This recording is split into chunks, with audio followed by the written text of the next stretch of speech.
Help support AMTV by becoming a patron, an AMTV staff member, and following us over on Twitter.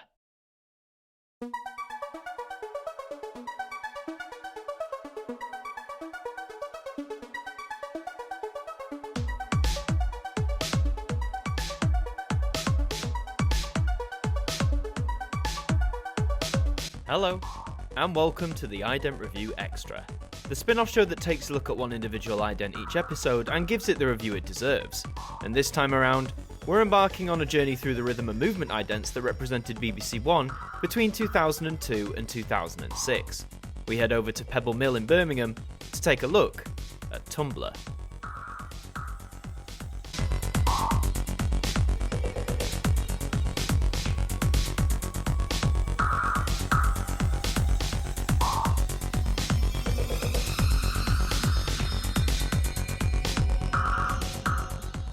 The rhythm and movement idents were unusual for 21st century television, in that they didn't have many special variants in their set tied to specific events or programmes. There are some, and we'll get to those, but in terms of the main sequences, after the initial launch in 2002, the addition of new idents happens at a slow pace. In 2005, the last regularly seen sequence would be added to the lineup, so let's witness the flexibility of the Tumblers.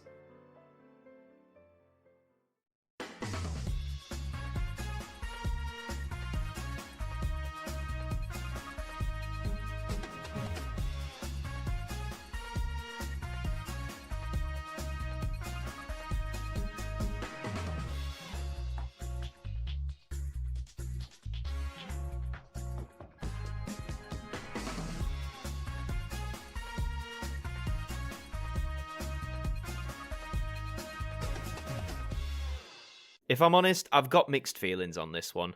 To start with the positives, the display of athleticism from these guys is incredible. Watching them flip and fly around this setting is great, and is very reminiscent to me of what we saw with the skateboarders over in Northern Ireland.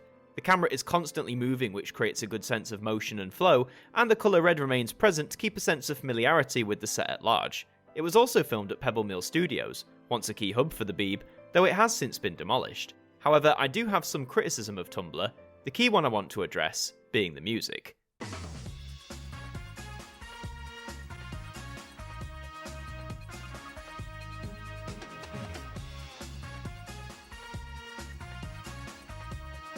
An Oscar winner for BBC One Northern Ireland tomorrow night, and one of Francis Ford Coppola's very best. Gene Hackman stars in The Conversation at 12:05. Into the midnight hour now with violence, sex and strong language. Tom Berenger's the detective, falling for a witness to murder. The soundtrack we hear incorporates the familiar BBC One jingle of the era, mainly using a sort of synthesised brass to keep it all together.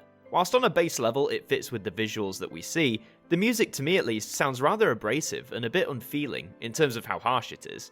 It's not unlistenable by any stretch, but let me put it this way, there are far better soundtracks from this ident set alone that could have been used in place of this. It may come as no surprise then that when this ident first hit the airwaves in early 2005, a completely different soundscape was heard entirely.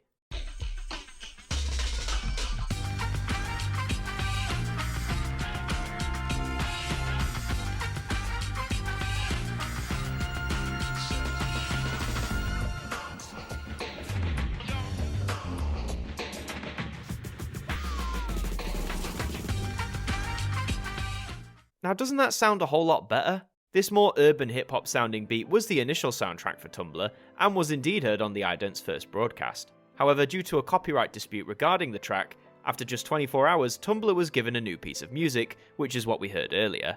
I understand that replacing it was unavoidable, but the funkier, edgier soundings of the original fit so much better than the brass sounds of the replacement, at least to my ears. It's all subjective.